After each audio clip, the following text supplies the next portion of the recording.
వీళ్ళందరినీ చీల్చి చెండాలు అధర్మవర్తనలు ఎవరైతే ఉన్నారో తిరుమల తిరుపతి దేవస్థానంలో అనాచార పనులు ఎవరైతే చేస్తున్నారో వాళ్ళ ఆటలు సాగనివ్వకు వెళ్ళు అని చెప్పి రాముడి దగ్గరికి ధర్మో విగ్రహవాన్ రామ అనేటువంటి వాటిని పంపించినాడు.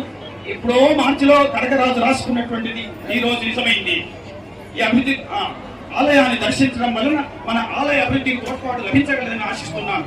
ఆలయ పునఃప్రతిష్ఠ సమయంలో విశేషంతో మరీ విశేషం పెద్దలు వచ్చినాడు. 200 కోట్లు ఉంది, ఏడాదికి 500 కోట్లు వస్తుంది మాకు. ఆ నిధుల్ని ప్రాచీన దేవాలయాల జీర్ణోద్ధరణ కోసం వాడాలి. అలాగే ధూప దీప నైవేద్యాలకి ఖచ్చితంగా ఆ నిధులు వాడాలని చెప్పి నేను బోర్డులో చెప్పడం జరిగింది. రాబో రోజుల్లో దాని నుంచి ఖచ్చితంగా గ్రామాల్లో ఎక్కడెక్కడ అవసరం అవుతుందో దానికి ఇచ్చేదానికి మేము సిద్ధంగా ఉన్నామని చెప్పి ఈ సందర్భంగా మీ అందరికీ తెలియజేసుకుంటూ, ఖచ్చితంగా చిన్నారులు కూడా రాముడిని ఆదర్శంగా తీసుకోవాలి. పెద్దలు రాముడిని ఆదర్శంగా తీసుకోవాలి. ఎందుకంటే రాముడు లాంటి అన్న, రాముడు లాంటి భర్త, రాముడు లాంటి బిడ్డ, రాముడు లాంటి స్నేహితుడు, రాముడు లాంటి తండ్రి ఉండాలని చెప్పి ఈ సమాజం కోరుకుంటాను. అంతెందుకు రాజకీయాల్లో ఉన్న నాయకులందరూ రామరాజ్యం కావాలి. గ్రామ ప్రజలందరికీ నమస్కారాలు. బోలో శ్రీరామచంద్ర ప్రభుకి, బోలో శ్రీరామచంద్ర ప్రభుకి, రామ లక్ష్మణ జానకి, రామ లక్ష్మణ జానకి,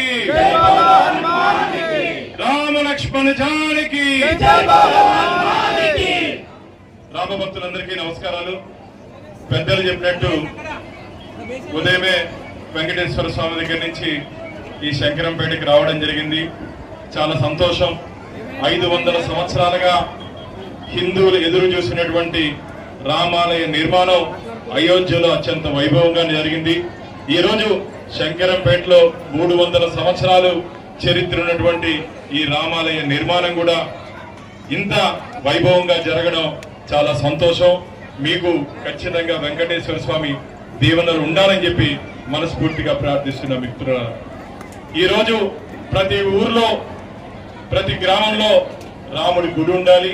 ప్రతి హిందువుల గుండెలో శ్రీరామచంద్రుడు ఉండాలని చెప్పి మనస్ఫూర్తిగా నమ్మే వ్యక్తిని నేను. ఎందుకంటే ఆది కాలం నుంచి అనాథ కాలం నుంచి మన పూర్వీకులు మనకిచ్చినటువంటి వారసత్వ సంపద మన సాంప్రదాయాలు.